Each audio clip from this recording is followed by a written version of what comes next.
Hey guys, Erica here. Today's video is going to be a beauty product comparison video. I'm going to be comparing high-end brands you can find at Nordstrom or Sephora and compare that quality to drugstore brands you can find at Walgreens or Target. Now, since this is a vast topic, I'm tackling it today with a fellow YouTuber named Kate from KatesBeautyStation. Kate is a UK YouTuber who is so adorable. She does both beauty and fashion. She does makeup tutorials, makeup reviews, vlogs, lookbooks, and she's drop dead gorgeous. I think she literally looks like Katy Perry with her big, gorgeous eyes. And together we're going to be covering 5 beauty items each and showing you high-end and drugstore versions of each product. So in my video today, I'm going to be covering 2 versions of BB creams, liquid eyeliners, blushes, under-eye concealers, and velvet lip pencils. And after this video, you can head over to Kate's where she'll be covering foundations, mascaras,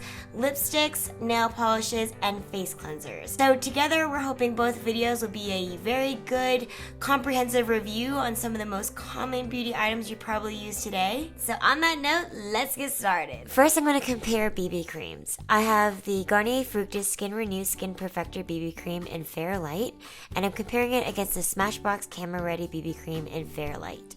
The Drugstore Garnier BB cream was very moisturizing. It had a pretty strong smell, and the blendability was only so-so. The Smashbox BB cream, however, had way higher coverage than the Garnier, blended a lot better, and it looked way more airbrushed. If you have drier skin and need light coverage, I definitely recommend the Garnier, but if you're like me and need higher coverage with more oil control, I say the Smashbox. I'd have to say Smashbox was the winner even though it's more expensive. My skin was flawless and it actually lasted all day long versus the Garnier that melted off in just a few hours. Next up, blushes. I'm comparing the CoverGirl's blush in Soft Mink against my favorite blush, the Benefit Rockateur. They're both soft rose colors with a pearlescent sheen. The CoverGirl Soft Mink is actually a pretty good dupe for the Rockateur. It's very similar but has more of a peachy color to it and has a way higher shimmer pearlescent factor to it. You have to add a couple of layers to get a really good color payoff. Now the Benefit Rockateur has more of a mauve undertone. It also has a more natural shimmer effect to it. I also don't need to apply too many layers to achieve that blush look I'm going for. Now I'm going to have to call this one a tie because I love these blushes so much. I don't think you could go wrong with either of them. If you like a little more shimmer, I'd go with the Soft Mink, but honestly it's $20 cheaper than the Benefit Rockateur, so if you're on a budget, I'd go with the Soft Mink because you can barely tell the difference. Moving on to my favorite, the under-eye concealers. Today I'm comparing the Maybelline Age Rewind Concealer in the color Neutralizer against the NARS Creamy Concealer in Vanilla.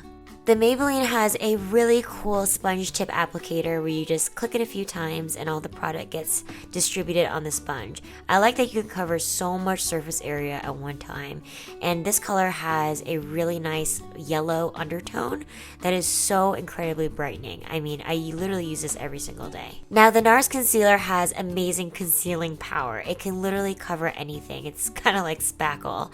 The only thing about it is it took a while for me to really master because it dries really quickly and it's just kind of harder to blend. Personally, I felt like the NARS was better at covering blemishes or pimples versus the under eye area. As you can see, the Maybelline has a way more lifting and brightening effect. It was also a little more moisturizing and I think it was just easier to work with. So for this duel, I'm going to have to go with the Maybelline, and it costs about $20 cheaper too. And moving on to my everyday staple, the liquid eyeliner pen.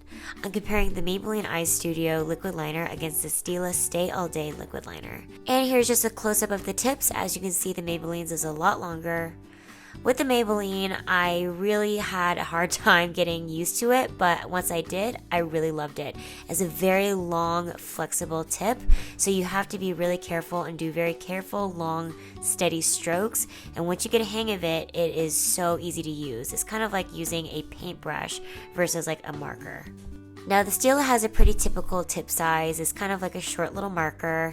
The thing about this formula is that it stays on all day. I literally made a little mark on my hand and it took like 9 washes to even have it fade just a little bit. I mean, this stuff is like a Sharpie, which makes it really hard to compare the two. For every day, I wear the Maybelline, and for really big events, I wear the Stila. They're both winners to me because these serve different purposes. I have quick precision with the Maybelline and durability with the Stila. And last but not least, let's compare the Velvet favorite lip pencils. I have the Revlon Color Burst Matte Pencil in Sultry against the NARS Velvet Lip Pencil in Never Say Never.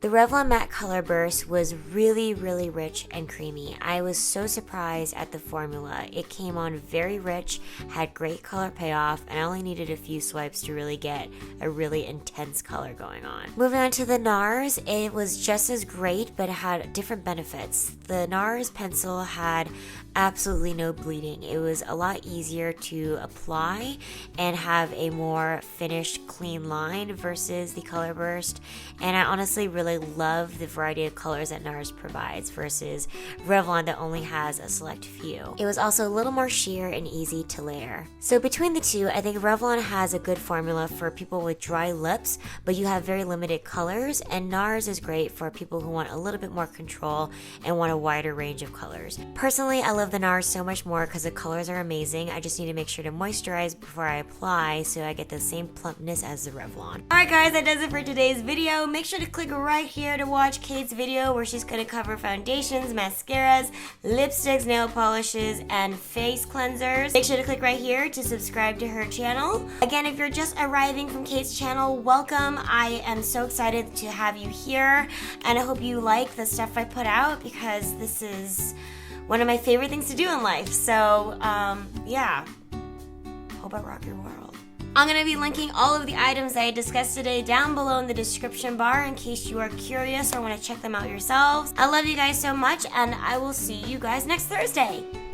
Thank you so much for watching my video. I upload new videos every Thursday, so be sure to click this button right here to subscribe to my channel. And if you're craving another episode, you can click one of the 2 clips right here. Most importantly, I love to get to know you better, so you can hit me up at any of these social media handles right here so we can chat. I can't wait to see you guys next Thursday. Bye!